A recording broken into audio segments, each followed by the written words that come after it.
Hello दोस्तों, welcome to my channel instant Gyan अभी। आलस्य को दूर करने के उपाय को जानने से पहले हम ये जानते हैं कि आलस हमें आता क्यों है, उसके प्रमुख कारण क्या है। तो देखिए, मैंने इसको आलस्य को दो कैटेगरी में डिवाइड किया है। एक है आलस्य की फिजिकल और एक है साइकोलॉजिकल। तो पहले हम जानते हैं कि फिजिकल कौन सी ऐसी चीज़ें ऐसी होती हैं जिसकी वजह से हमें आलस आता है। नंबर 1 पे आता है नींद की कमी। जैसे कि हम बहुत ही कम नींद लेते हैं, 2-3 घंटे 4-5 घंटे ही सोते हैं, तो हमारी नींद पूरी नहीं होती है, तो उसकी वजह से भी हमें आलस आता है। नंबर 2 पे आता है खाने में पोषक तत्वों की कमी। अगर ऐसे खाने में हमारा सही न्यूट्रिशन नहीं होता है, सही उसमें चीज़ें नहीं होती है, जिसकी वजह से शरीर को पूरी उतनी एनर्जी नहीं मिल पाती है, जिसकी वजह से भी हमें आलस आता है। नंबर 3 पे आता है बहुत ज़्यादा जैसे तला भुना खाना या बाहर का खाना। अगर हम कुछ ऐसा खाना खाते हैं जो कि हेल्दी नहीं है या वो हमारे शरीर को नुकसान करता है, तो उसकी वजह से भी हमें बहुत ज़्यादा आलस आता है। नंबर 4 होता है बहुत ज़्यादा टेंशन लेना।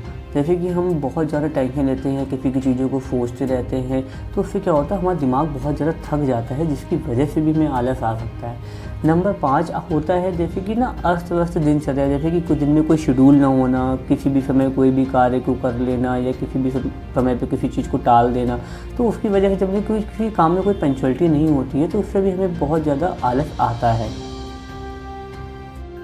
तो अब हम आलस्य के मनोवैज्ञानिक कारणों के बारे में जानते हैं कि ऐसे कौन से कारण होते हैं। नंबर 1 पे आता है सपनों की दुनिया में जीना। बहुत से लोग ऐसे होते हैं जो अपने ही ख्यालों में खोए हुए होते हैं, जिसकी वजह से भी उन्हें बहुत ज़्यादा ही आलस आता है, किसी काम में मन नहीं लगता। नंबर 2 पे आता है काम से नफरत होना। बहुत को लोगों को अपने ही काम से नफरत होती है, उन्हें अपना ही काम इतना हैवी वर्कलोड ही लगता है, जिसकी वजह से उस कार्य को करने में उनकी कोई रुचि नहीं होती है। नंबर 3 पे होता है फेल होने का डर। बहुत से लोग ऐसे होते हैं जो कि पहली बार में उनको लगता है कि हम फेल हो जाएंगे तो फिर हमें क्या होगा, हमें कैसे फेस करना पड़ेगा। इस वजह से उन्हें हमेशा फेल होने का डर सताता रहता है, जिसकी वजह से उस काम को नहीं करती और उससे उनको आलस भी बहुत आता है। नंबर 4 पे आता है सामाजिक भय, जैसे कि सोशल फियर। बहुत लोग सोचते हैं हम ये काम करेंगे तो समाज क्या बोलेगा, ये क्या बोलेगा। वो कि भाई आप काम को स्टार्ट तो करो, पहले ये तो पता चलेगा आपका काम कैसा है, फिर आपको उससे डर लगे। नंबर 5 पे आता है सेल्फ डाउट। बहुत लोगों को अपने ऊपर डाउट होता है कि हम काम को कैसे करें, कैसे नहीं करें, कि कर पाएंगे काम को कि नहीं कर पाएंगे।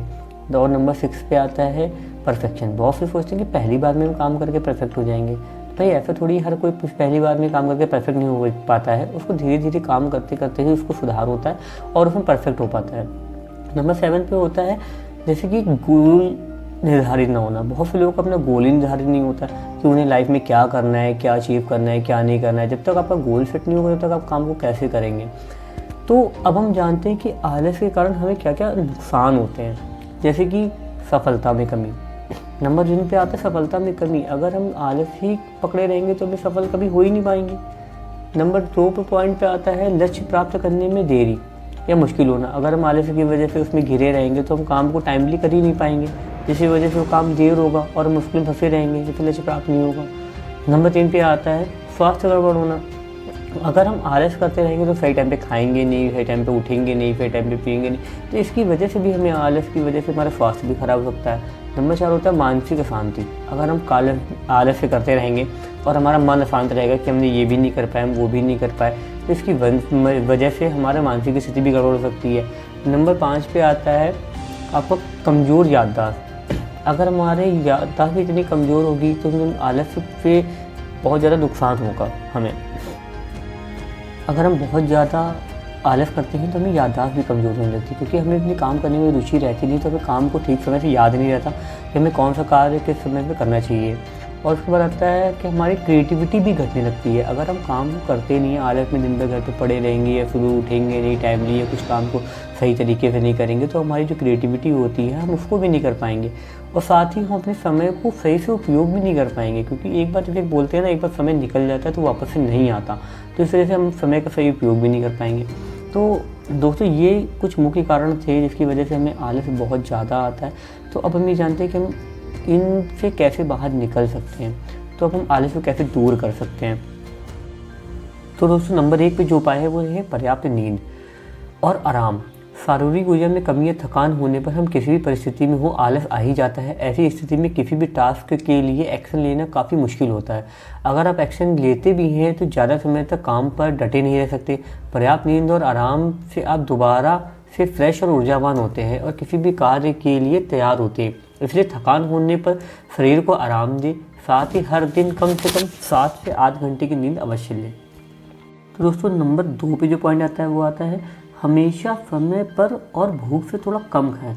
हमारे द्वारा ग्रहण किया गया भोजन शरीर में एनर्जी और पोषण मिलता है, ये सभी जानते हैं, लेकिन आपको यह भी जानना है कि ऊर्जा व पोषण की कमी से भी आलस पैदा होता है। देर से उठने पर लोग जल्दी में सुबह के नाश्ते को छोड़ देते हैं। कुछ लोग ऐसे भी होते हैं जिन्हें एक बार से ज़्यादा भोजन करने की आदत है। इन दोनों ही परिस्थितियों में आलस आना स्वाभाविक है। खाना खाने के बाद शरीर की अधिकतम ऊर्जा भोजन पचाने में लग जाती है। इसके अलावा हमें नींद का भी अनुभव होता है, जबकि भोजन में कमी यानी ऊर्जा में कमी जो कि आलस पैदा करने का एक कारण है। इसलिए सुबह का पौष्टिक नाश्ता कभी न छोड़ें, यह आपको पूरे दिन में एनर्जी प्रदान करता है। साथ ही लंच व डिनर भी हमेशा समय पे करें। नंबर 3 पॉइंट आता है सुबह व्यायाम करना बहुत ही फ़ायदेमंद होता है। अच्छी डाइट के अलावा फिजिकली एक्टिव रहना भी आलस्य को कम करने का अच्छा उपाय है। रिसर्च का यह भी दावा है कि सुबह की एक्सरसाइज हमारी मेंटल पावर को भी बढ़ाती है।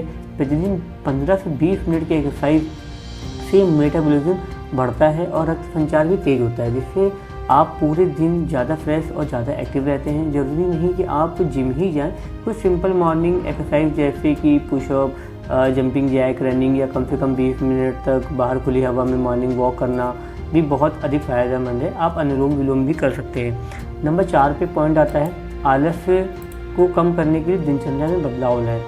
कई मामलों में ये देखा जाता है कि आलस का जुड़ाव हमारी आदतों से भी होता है। सीधे तौर पर या इनडायरेक्टली किसी भी तरह से ये सच है।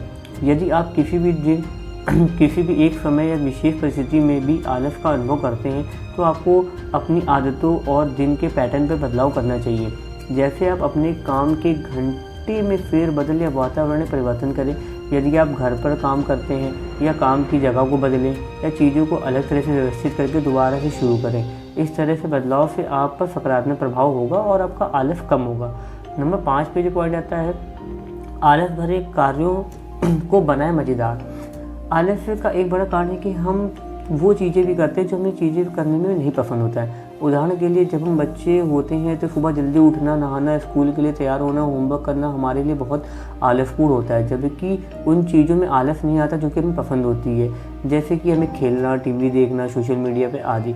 इसी तरह आप अपने कार्यों को मज़ेदार बना सकते हैं। जैसे आप पढ़ाई करते हैं तो कुछ इस तरह से गोल सेट करें कि आप एक चैप्टर पूरा कर लें तो आपका पसंदीदा खाना आप खा सकते हैं, या 2 घंटे की पढ़ाई पूरी कर लें तो आप सोशल मीडिया का यूज़ कर सकते हैं। इसी तरह आप अपने गोल सेट कर लें। इसके रिवॉर्ड के लालच में आपके दिमाग में एक फोकस रहेगा कि हमें ये काम पूरा कर लेंगे तो हमें उसके बाद अपना पसंदीदा काम करने को मिलेगा, लेकिन उसके लिए भी हमें कॉन्सेंट्रेट होकर अपने काम को करना चाहिए। नंबर 6 पॉइंट आता है खुद को सकारात्मक लोगों के बीच में रखें। कहा जाता है कि हम उन लोगों के प्रतिरूप होते हैं जिनके साथ अपना अधिकतम वक्त गुजारते हैं। यदि आप आलसी और निराशावादी दृष्टिकोण रखने वाले लोगों के बीच में रहते हैं तो उनकी नकारात्मक भावना का असर आप पर ही पड़ता है। इसके विपरीत यदि आप आशावादी, ऊर्जावान और प्रेरक व्यक्तियों के बीच में हैं तो आप संभवतः अधिक प्रेरित और ऊर्जावान और आशावान महसूस करेंगे। इसलिए हमेशा ऐसे लोगों की तलाश करें जो पॉजिटिव एनर्जी वाले हों। ऐसे लोगों के समूह से जुड़े, उनके बीच रहें। इससे आपका जो आलस है वो भी बहुत हद तक ही दूर होगा। नंबर 7 पे जो पॉइंट आता है कि आपका काम जीवन में बहुत क्या बदलाव ला सकता है।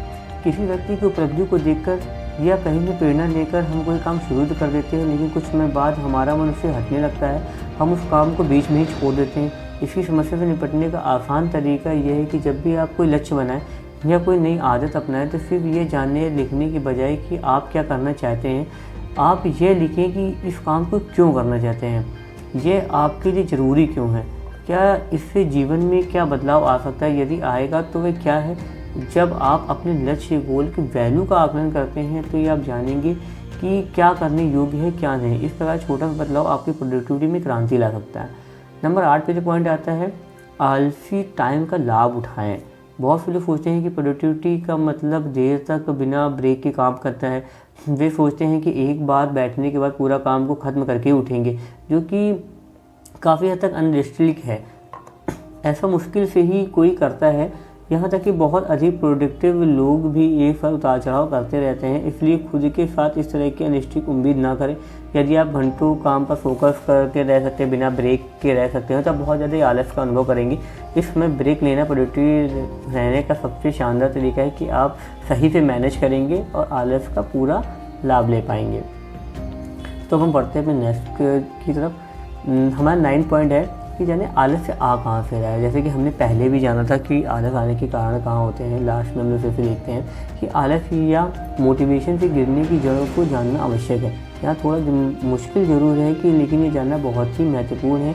इसलिए सर्वप्रथम आपको ये जानना होगा कि आपका मोटिवेशन कहाँ से आता है, आपको मोटिवेशन का तरीका क्या है।